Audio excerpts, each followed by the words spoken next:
Joining us now is political analyst Professor Joe Siracusa. Joe, it's great to see you again. Thank you for joining us. Donald Trump has announced that the US will participate in providing security guarantees to Ukraine as part of a peace agreement with Russia. Look, that security agreement does not mean boots on the ground, but just how important is this? Oh, good afternoon, Gabriella. Look, security assurance is very, very important. And he's talking about air interdiction. He's talking about providing intelligence, maybe arms and the rest of it.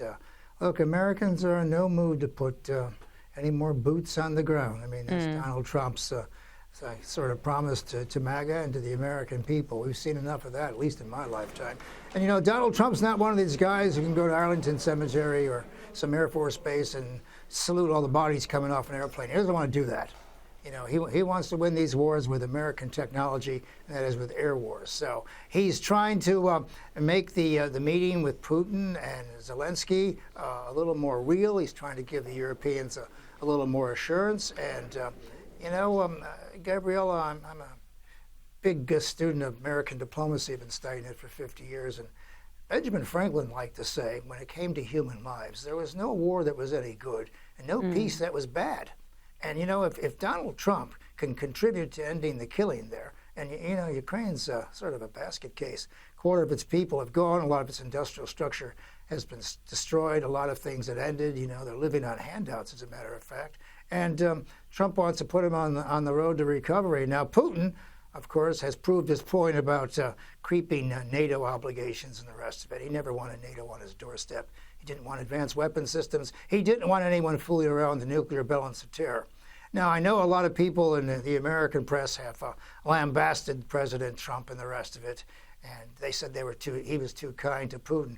Let me tell you, Gabriella, when you have two leaders on a red carpet, both of whom are responsible for 90% of the world's thermonuclear weapons, I think that's a good thing. You know, yeah, I tend to agree with you. Talk to each other. Absolutely. He's a man to respect, yes. Look, Donald Trump has now arranged a meeting. Hopefully it goes ahead with Putin and Zelensky. Then there'll be a trilateral meeting.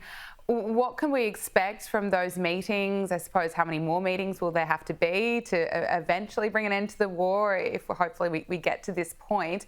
And there's also the question of just how much territory Ukraine will have to concede. Well, the American ceasefire in Vietnam started in 1968 and ended in 1973. It was 5 years. And so there's a lot of things going on and you know, between Russia and Ukraine, which will be settled over a long period of time. But I mean, it won't be war. And I think a lot of these things are falling into place. And you know, the president will provide moral support and the rest of it, and so will the Europeans. But you know, keep in mind that this is Zelensky's last act. You know, he's still relatively a young man. He'll probably sell or not sell this package to the Ukrainian people. And then he's gone. He's going to go into exile or go live in Paris or someplace like that. Putin's going to be around a long time. He's already, you know, Putin's been around 20 years. He's outlived, he's survived everybody, you know, who he's ever dealt with. So he's playing the long game here. And so Zelensky's just looking for some honorable exit here. And don't get me wrong, the Ukrainian people, they have fought well, whatever the cause of the war. They have fought heroically and they've acquitted themselves well. And there comes a time in every prize fight where you got to stop, or somebody, you know, they never get up again. So, you know, this is what's happening now. Now, look, Putin will get the Donbass, and he will get Crimea. He may get parts of Zaporizhzhia and other places. He will get those places in eastern Ukraine that have Russian speakers. This is very complicated. I mean, his chance of giving the Donbass are the same as America giving California and Texas back to the Mexicans.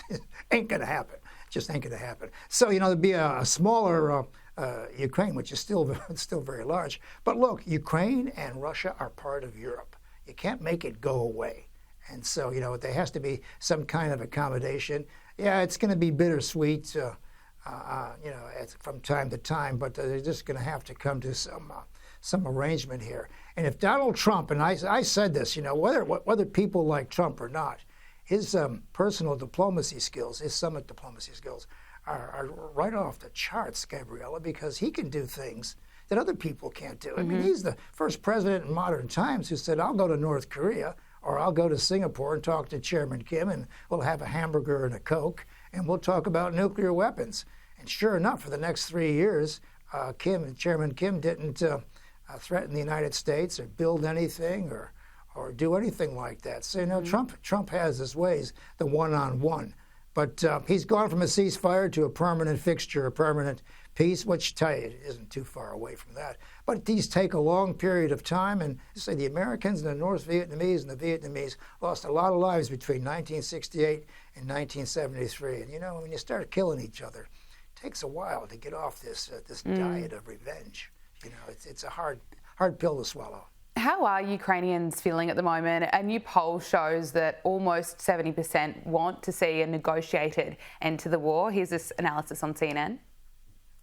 Look at this. The vast majority, about 3/4, 73%, agreed with that position. Negotiate to end the war as soon as possible, only 22%. Look at where we are now. It's a complete flip. It's the inverse. Now 69% want to negotiate to end the war as soon as possible, compared to just 24% who want to fight until Ukraine wins. That's a 49-point drop in this position. Now, of course, negotiating to end the war as soon as possible, that's a bit more nuanced, right? Ukrainians don't want to agree to all of Russia's demand, but I think the idea of even there being some territory that would be not formally recognized as being given that Russia could in fact stay in, that does have majority support, but the idea of formal recognition of Russia's demands, absolutely not.